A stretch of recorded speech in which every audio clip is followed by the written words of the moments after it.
ঠিক আছে তো নীল ভাই, আমরা তো চলে আসছি চাঁদের দেশে। আচ্ছা তাহলে মুই আগে নামি, আমার পর তুই আহিস। ঠিক আছে।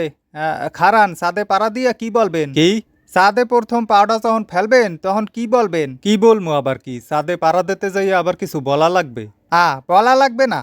আমনে পৃথিবীর প্রথম মানুষ যে চাঁদে পাড়া দিতে আছে, কিছু না বললে কেমন হয়? এটা তো তেমন কোনো ইম্পর্টেন্ট বিষয় বললে মনে হইতে আছে না। চাঁদে আইছি পাড়া দিমু, এটাই তো যথেষ্ট।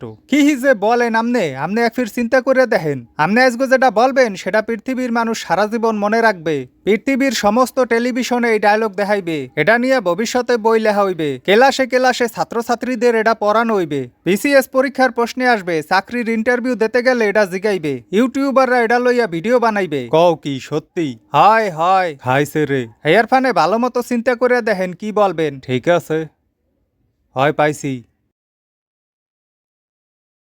গণতন্ত্র চর্চা করতে নির্বাচনের কোনো দরকার নাই।